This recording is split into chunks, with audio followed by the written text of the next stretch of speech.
하나님께서 오늘 저희들에게 허락하신 생명의 말씀입니다. 창세기 14장 1절에서 16절입니다. 구약성경 16면에 있습니다.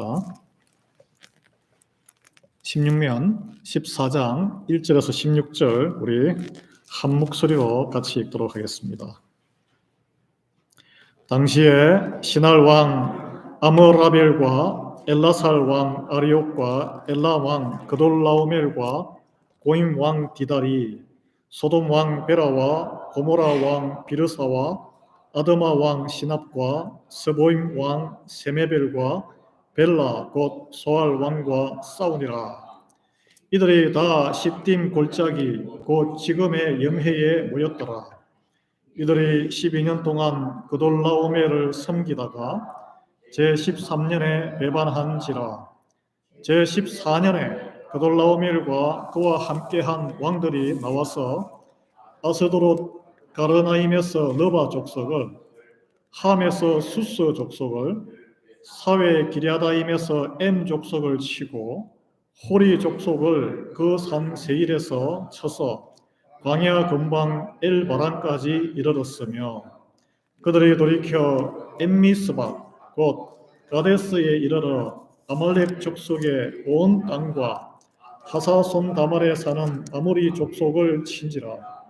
소돔 왕과 고모라 왕과 아드마 왕과 스보임 왕과 벨라 곧 소알 왕이 나와서 시딤 골짜기에서 그들과 전쟁을 하기 위하여 진을 쳤더니 엘람 왕 그돌라오멜과 고임 왕 디달과 시날 왕 아므라벨과 엘라살 왕 아리옥 네 왕이 곧 그 다섯 왕과 맞으니라.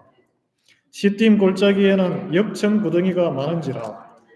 소돔 왕과 고모라 왕이 달아날 때에 그들이 거기 빠지고 그 나머지는 산으로 도망하매 네 왕이 소돔과 고모라의 모든 재물과 양식을 빼앗아가고 소돔에 거주하는 아브라함의 조카 롯도 사로잡고 그 재물까지 노략하여 갔더라.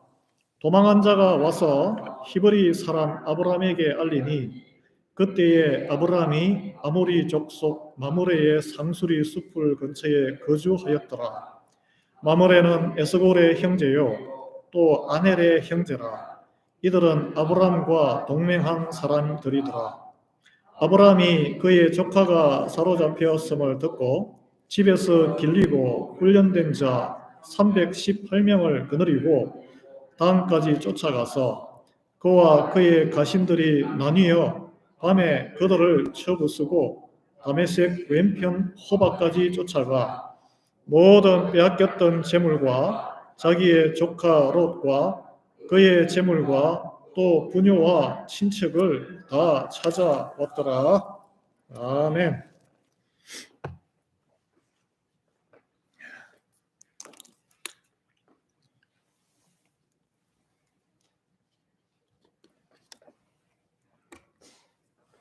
할렐루야. 전쟁의 소식으로 세상이 뒤숭숭합니다.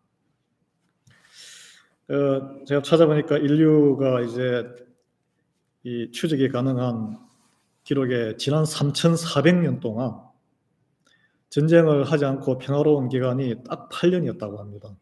그래서 그 사람들이 일으킨 전쟁으로 죽은 사망자만 최소 10억 명 이상으로 추산된다고 그런 학문적인 기록이 있더라고요. 오늘 본문은 우리 성경에 기록된 국가, 부족국가죠. 국가 간의 연합으로 인해서 최초의 전쟁의 기록입니다. 성경에는 요한계시록의 마지막에 이래 새하늘과 새 땅이 열릴 때까지는 우리 죄인들 간의 전쟁이 그치지 않을 것이라고 되어 있습니다. 이 땅에 전쟁이 그치지 않는다면 우리는 하나님의 자녀들은 어떻게 살아가는 것이 믿음의 선택일까요? 오늘 아브라함이 그것을 성경에 기록된 최초의 세계대전에서 한 모습을 우리에게 보여주고 있다고 할 수 있겠습니다. 저는 그걸 한번 나눠보고 싶어요. 오늘 본문은 지금 이라크의 서북 북방의 유프라테스 강에 그 지역에 4개 부족의 북방 연합군과 그리고 가나안 남쪽에 5개 부족의 남방 동맹군 사이에 벌어진 2차례 전쟁을 묘사하고 있습니다. 당시 그 중동 지역의 맹주 국가는 부족 국가는 여기 나오는 그돌라오멜이라는 왕인데 엘람 부족의 왕이었습니다. 그의 본거지는 지금 이라크 북서부 지방에 그 아브라함이 떠났던 갈대아 우르 바벨론에서 강을 따라 쭉 올라가면 하란까지 가는데 하란에 거의 가기 직전에 그 중간에 있던 지역이었다고 합니다. 여러분 1절에서 4절까지는 이 그돌라오멜 북방연합군이 가나안 남방 동맹군을 이기고 그 지역을 식민지로 삼은 1차 전쟁을 묘사하고 있습니다. 쳐들어가서 이렇게 그래서 12년 동안 조공을 바쳤어요. 우리나라 이 조상들이 중국에 조공국가였잖아요. 조공을 바치듯이 12년 동안. 그래서 12년간 바치다가 무슨 일인지 13년째 되는 해에 반기를 들어서 더 이상 조공 못 바치겠다. 아마 성경학자들은 그 이유가 그 땅에 가나안 땅에 대기근이 들어서 아브라함이 이집트로 애굽으로 이렇게 피난 가잖아요. 그 대기근이 들어서 먹을 게 없는데 조공을 계속 바쳐야 되니까 거기에 대한 불만으로 우리가 그냥 죽기 살기로 한번 다시 싸워서 독립을 쟁취하자. 그래서 다시 2차 반발을 했는데 13년째에 바로 그 그돌라오멜이 내려와서 진압하지 아니하고 1년 동안 시간을 지낸 다음에 아마 그 자기 연합군을 모아서 14년째에 다시 쳐내려왔습니다. 쳐내려왔어요. 내려오면서 5절 7절은 그 북방 연합군이 가나안 땅에 반란을 진압하기 위해서 내려와서 그 남방 지역의 다양한 다른 부족들도 다 정복하는 것을 오늘 묘사하고 있습니다.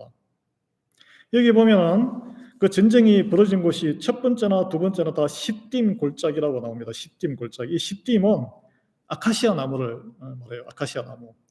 그래서 성경에는 보면은 법궤를 짓거나 진설상 이 상을 만들거나 아니면은 그 성막을 지을 때 나무 기둥을 하거나 아니면은 성전을 나중에 지을 때 조각목이라는 단어로 조각목.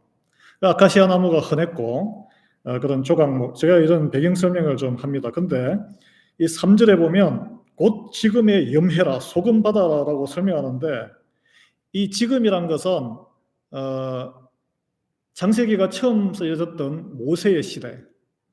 모세의 시대. 그러니까 이 전쟁이 나고 나서 한 500년, 최소한 500년 후를 이야기합니다.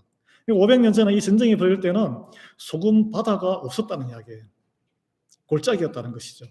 그 사이에 지형 변화로 그 사이 이제 소돔과 고모라가 불영으로 심판을 받고 소금이 바다가 만들어진 것이라고 할 수 있겠습니다.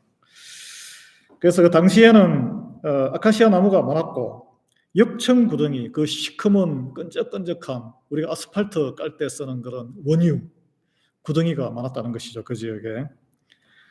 그래서 이곳을 전쟁터로 삼은 이유는 이 아무래도 군사력이 약한 그 남방 소돔과 고모라 그 지역 사람들이 지형 지물을 이용하기 위해서 그쪽을 전쟁터로 삼지 않았나 그런 이야기를 합니다.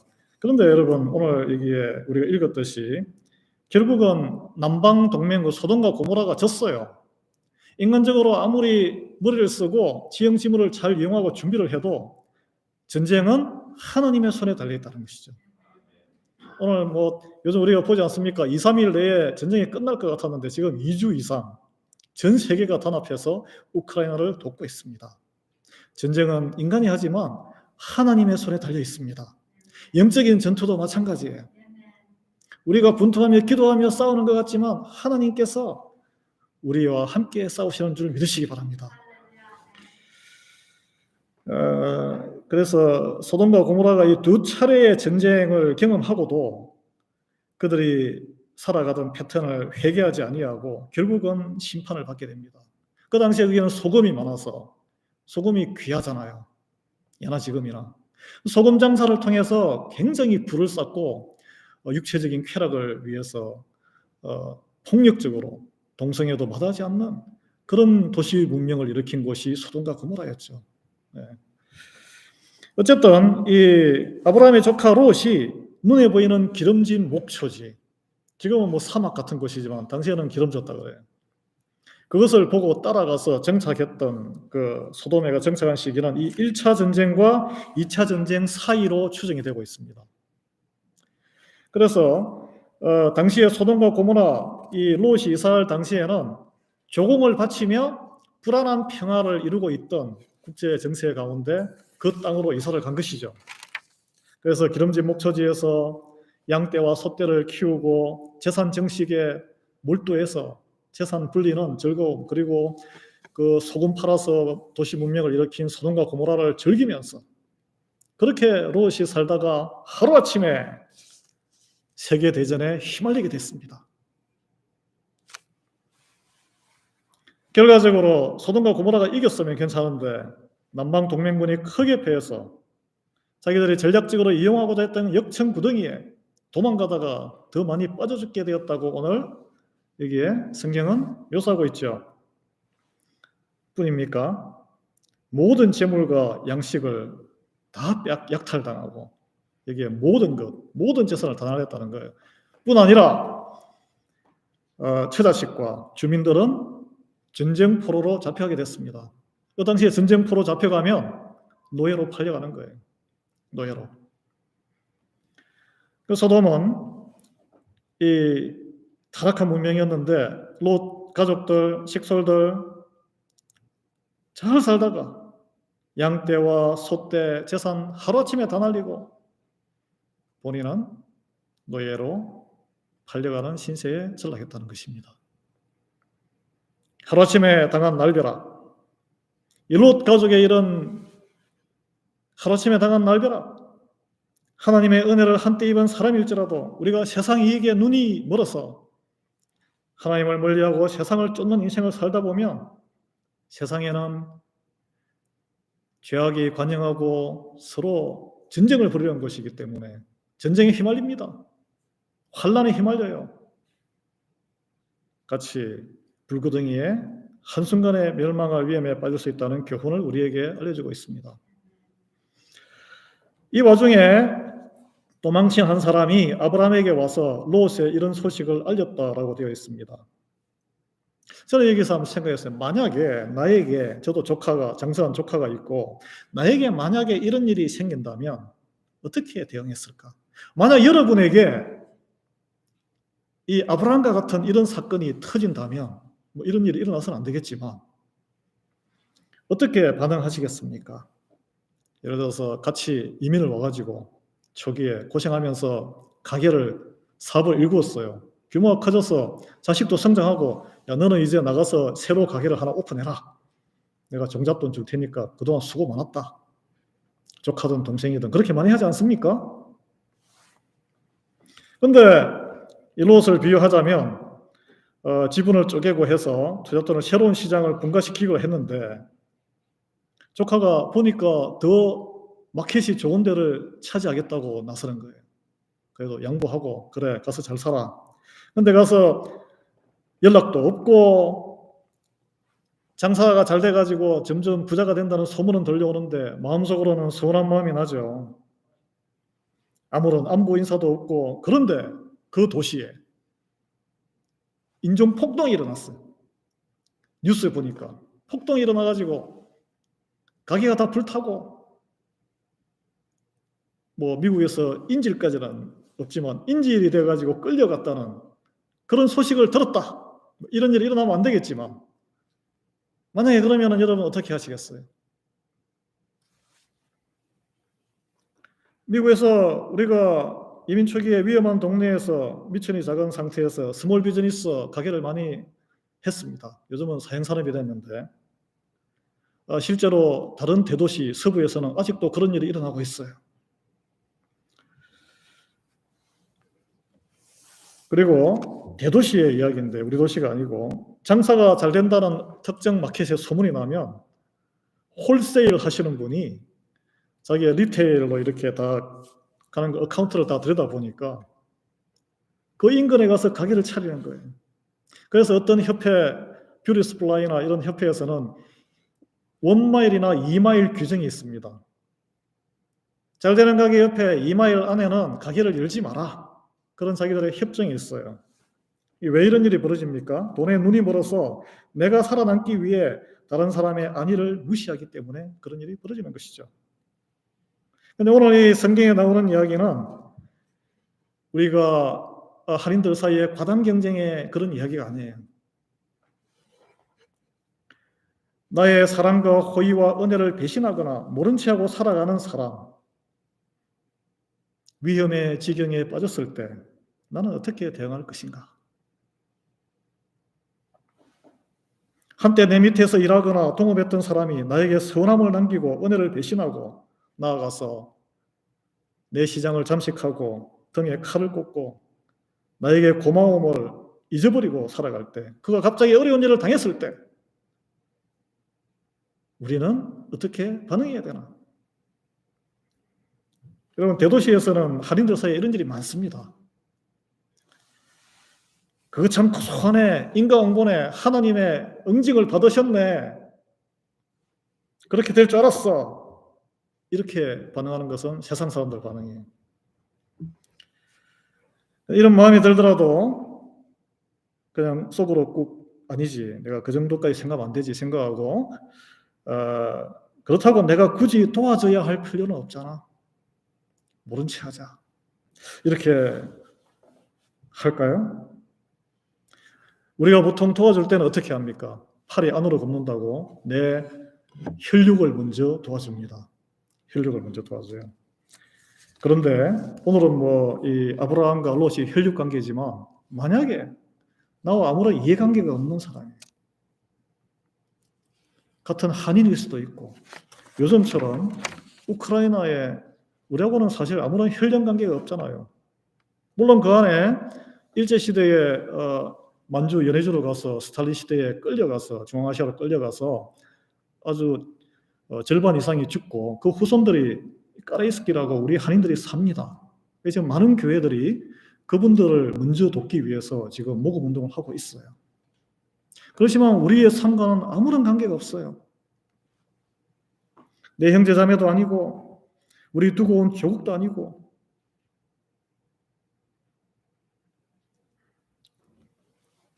자, 나아가서 좀 더 심하게 우리 두고 온 자유 대한민국 조국을 수십 년간 괴롭혀온 암적인 존재 북한이 국제정세 변화로 중국이나 러시아와의 마찰로 어려움에 처했다. 우크라이나처럼. 그러면 우리는 어떻게 반응할 수 있을까요? 그거 참 고소하다. 또는 북한 출신 분들은 우리 부모님들을 그렇게 핍박하더니 인과응보네. 이게 너무 과도한 비교일 수 있으나 오늘 성경 본문의 이 전쟁에서 조카 롯의 가정이 풍비박산난 상황을 접한 아브라함의 신경이 얼마나 복잡 미묘했을까. 이런 그 과도한 비유로 한번 같이 설명을 나눠봤습니다. 성경에는 롯이 전쟁포로로 끌려갔다는 소식을 들은 아브라함의 심경이 어떠했는지에 대한 설명은 전혀 없습니다. 없어요. 그렇지만 그의 결단과 행동은 설명되어 있어요. 롯과 그 가족을 구해내기로 아브라함은 결단했고 즉각 행동에 옮겼습니다. 서운함이 없었겠습니까? 괘씸함이 없었겠습니까?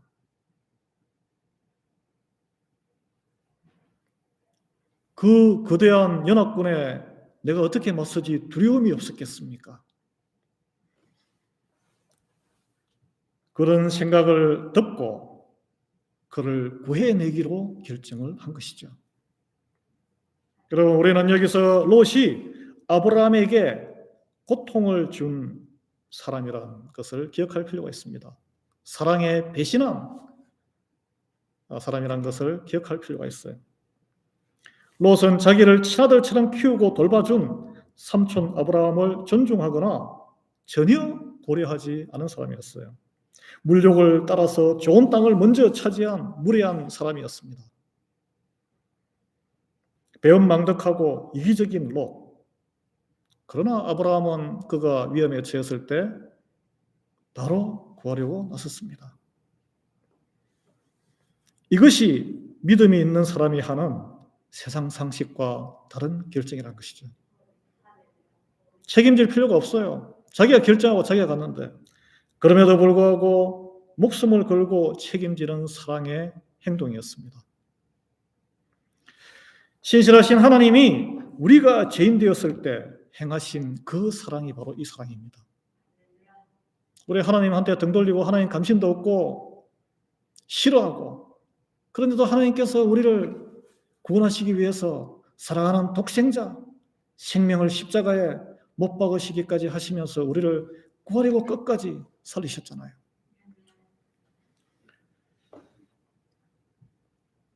이 생각으로 사랑하시거나 말로서 사랑하신 것이 아니고 살과 피로서 직접 만질 수 있는 몸으로 오셔서 우리를 구하셨어요.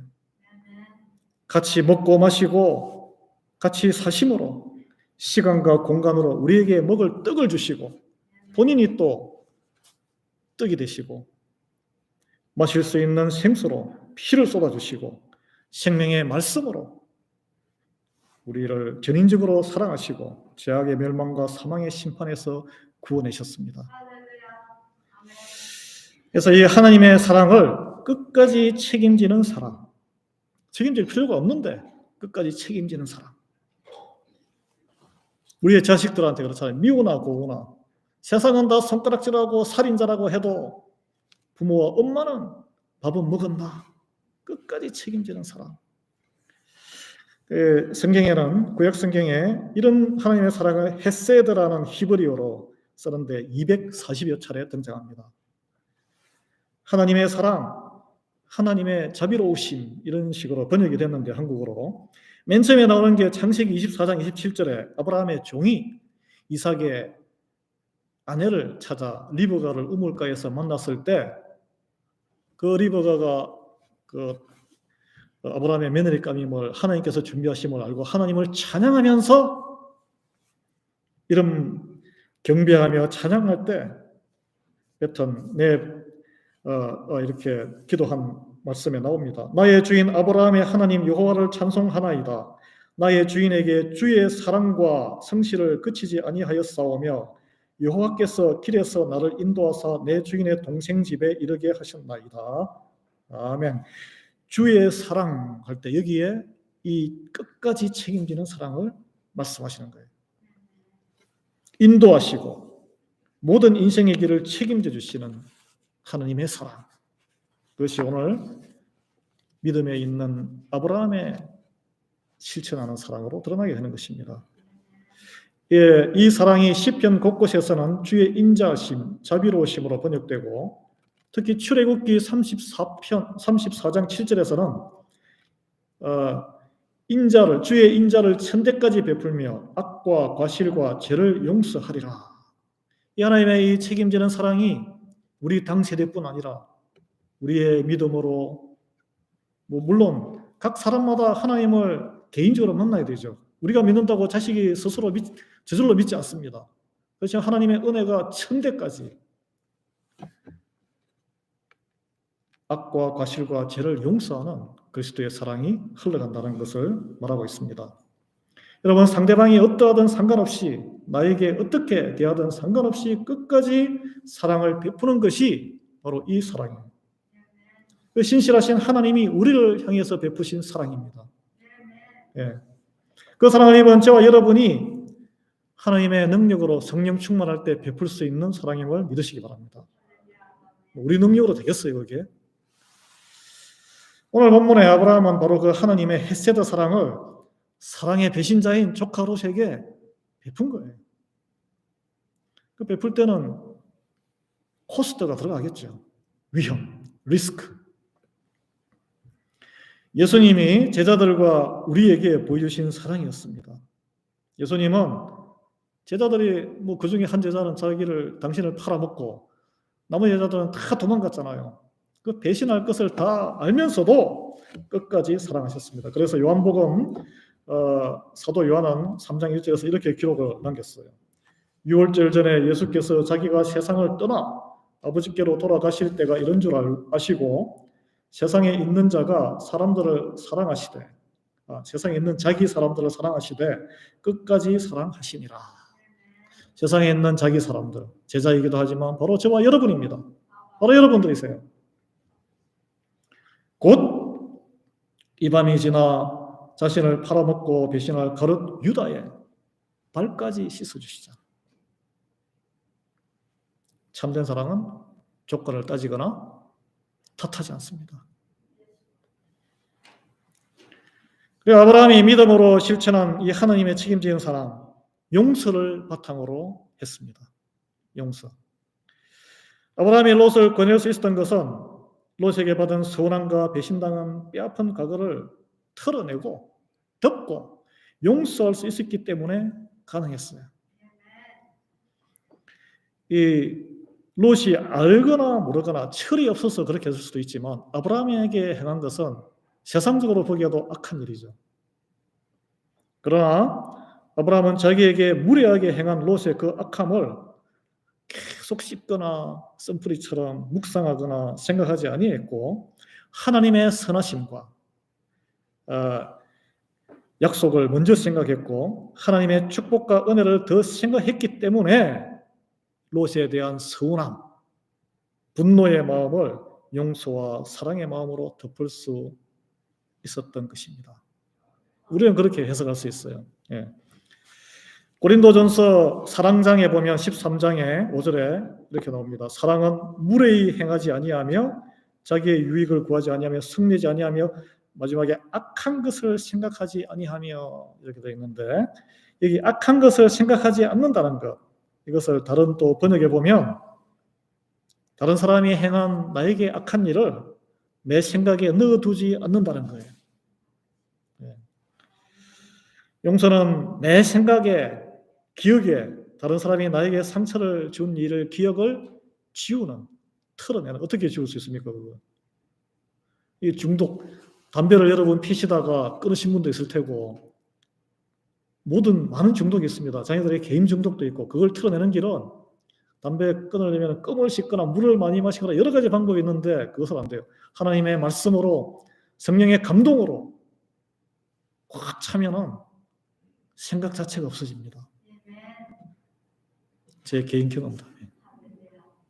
그래서 모든 중독은 오직 성령의 능력으로 치유될 수 있음을 믿으시기 바랍니다. 그런데 책임을 지고 싶은데 능력이 없으면 책임질 수가 없습니다. 자녀가 배가 고프다 그러는데 밥값을 보내줄 돈이 없으면 굶어야죠. 뭐.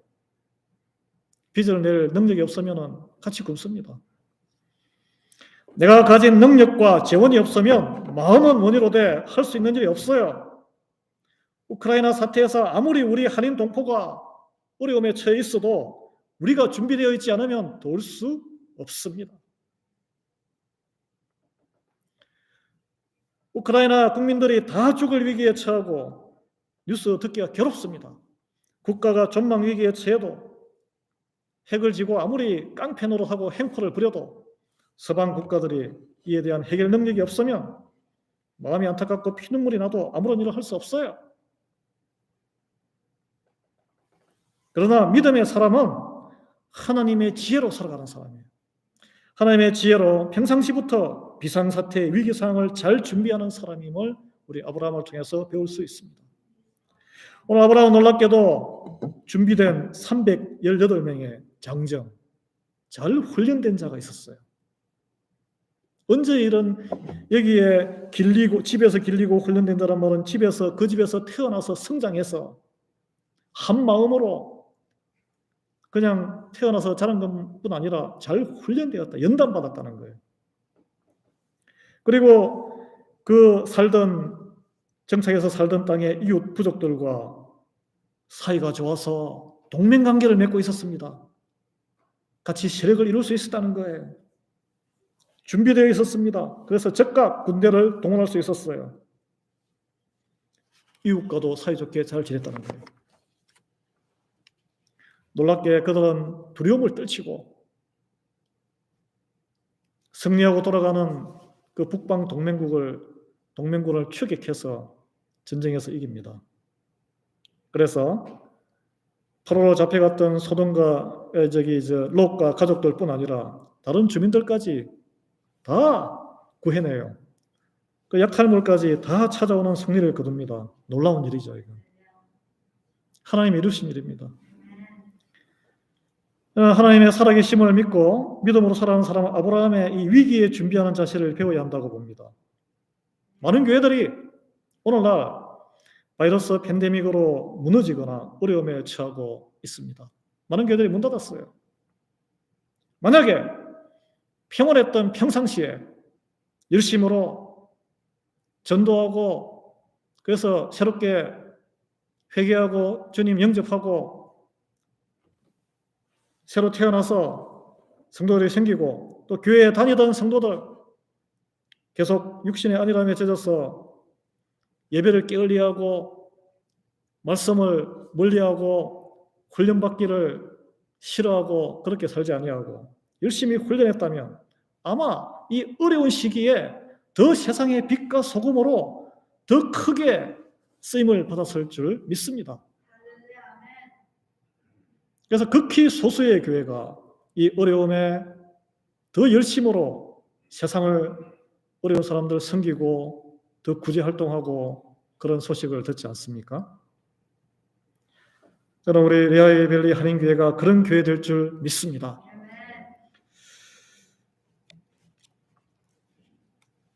아브라함은 그 이방의 땅에서 우리 미국처럼 믿기 좋은 땅이 아니었어요. 다 우상 숭배하는 자기만 하나님 믿는 그 땅에서 318명이라는 믿음의 용사들을 같이 훈련해서 정말 비상한 시기에 노예로 빠진 위험에 있는 조카롯과 많은 사람들을 살려내는 데 쓰임을 받았습니다. 만약에 아브라함이 믿음으로 훈련받은 318명이 없고 또 이웃 부족 간에 그렇게 관계도 썩 좋지 않아서 동맹관계도 아니고 그랬으면 롯과 그 이웃들은 어떻게 되었을까요? 어떻게 되었겠습니까, 여러분? 만약에 우리 교회가 이 어려운 가운데 열심히 헌신으로 버티지 못했으면 어떻게 되었을까요? 예배를 드리고 싶어도 예배 드릴 곳이 없습니다. 말씀을 유튜브 통해서 들을 수 있겠지만 여러분은 그분을 알지만 그분들은 여러분 케어링 못해요. 한국에 이찬수 목사님이 제가 특정 목사님 드려서 죄송한데 유명한 목사님 여러분 아시겠어요? 그냥 우상 숭배하는 이방인들의 노예 신세로 전락하는 거예요. 롯은 그렇게 쓰러져 가는 거예요. 여러분 오늘날 교회도 마찬가지입니다. 단지 교회의 교인으로 이름만 걸치고 있거나 예배에 출석하는 데 만족하지 마십시오. 하나님의 나라 침노하는 자의 것입니다. 말씀을 갈구하시고 더 믿음을 성장시키시고 하나님의 자녀답게 우리는 훈련받아야 합니다. 우리는 병사예요, 병사. 하나님이 백성들이 위기에 처했을 때 그들을 구하는 병사로 정병으로 귀하게 쓰임받을 수 있도록 말씀으로 기도로 훈련받고 예배 열심으로 훈련받고 전도와 선교에 참여로 훈련받고 무엇보다 하나님이 그 끝까지 책임지는 사랑으로 우리를 굳건히 붙들고 있다는 믿음의 확신을 가지십시오. 예. 그래서 이 어려울 때에 그리스도인의 향기를 내며 일상을 살아가는데 힘쓰는 그리스도인이 되시기를 예수 그리스도로 축원합니다. 그러기 위해서는 여러분 이제 팬데믹이 끝나면 모이는 데 힘써야 돼요. 예배를 피하거나 가볍게 여기지 마시고 모여서 성경 공부와 삶의 나눔과 봉사와 전도와 선교의 참여에 열심을 회복하시는 저와 여러분 되기를 예수 그리스도로 축원합니다. 같이 기도하겠습니다.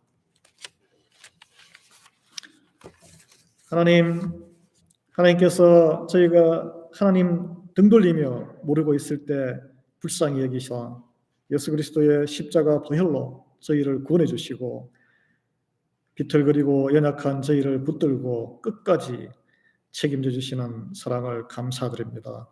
오늘 성경 말씀 가운데 평온한 때에 평상시에 믿음의 연단과 훈련을 통해서 위기상황에 죽음의 지경에 처해 있는 조카를 그리고 그 이웃들을 다 구해내는 아브라함의 그 믿음, 저희들도 믿음의 정병이 될 수 있도록 은혜 베풀어 주시옵소서. 예수 그리스도의 이름으로 기도합니다. 아멘. 우리 찬송